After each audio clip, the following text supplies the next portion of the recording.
जय श्री कृष्ण। श्रीमद् भगवद गीता के दूसरे अध्याय में आप सबका स्वागत है। तो चलिए अब हम श्लोक पढ़ते हैं। अव्यक्तादीनि भूतानि व्यक्तमध्यानि भारत अव्यक्तनिधनानैव तत्र का परिदेवना। अव्यक्तादीनि भूतानि व्यक्तमध्यानि भारत अव्यक्तनिधनानैव तत्र का परिदेवना। परिदेवना मतलब शोक करना। भगवान अभी कुछ श्लोकों में आत्मा का ज्ञान समाप्त करेंगे। 11वें श्लोक से भगवान देह और देही, शरीर और शरीरी समझाने का प्रयास कर रहे हैं। भगवान कहते हैं अव्यक्तादीनि भूतानि। अदीनि कहते हैं जन्म से पहले के समय को। भूतानि यानी समस्त प्रकार के जीव जन्म से पहले अप्रकट अवस्था में होते हैं, दिखाई नहीं देते।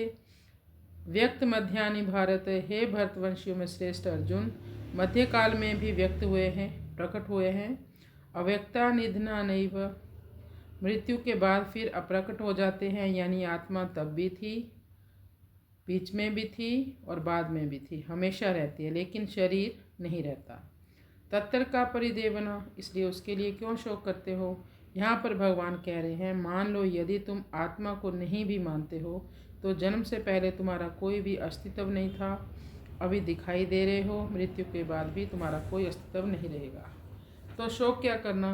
भगवान ने पहले भी कहा था कि ये शरीर जो है एक वस्त्र के समान है, यानी कोई वस्त्र बदलता है तो क्या कोई शोक करता है। उसी प्रकार धीर व्यक्ति शरीर बदलने से मोहग्रस्त नहीं होता। जैसे बच्चा बालपना छोड़कर युवावस्था में आ जाए तो माँ रोती नहीं, माँ जानती है ये मेरा पहले वाला ही बेटा है।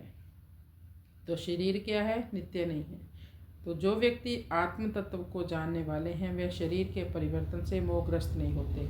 हे भारतवंशी, जीव जन्म से पहले अप्रकट अवस्था में रहते हैं, मध्य अवस्था में दिखाई देते हैं, यानी प्रकट होते दिखाई देते हैं, एवं मृत्यु के बाद पुनः अप्रकट हो जाते हैं, अदृश्य हो जाते हैं। इसलिए इस विषय में शोक का क्या कारण है। तो सूक्ष्म से स्थूल चीज़ों की उत्पत्ति होती है। सबसे पहले आकाश तत्व बनता है, आकाश से वायु तत्व बनता है, वायु से अग्नि तत्व बनता है, अग्नि तत्व से जल तत्व, और जल तत्व से पृथ्वी तत्व, यानी आकाश तत्व में सभी तत्व सूक्ष्म रूप से विद्यमान रहते हैं।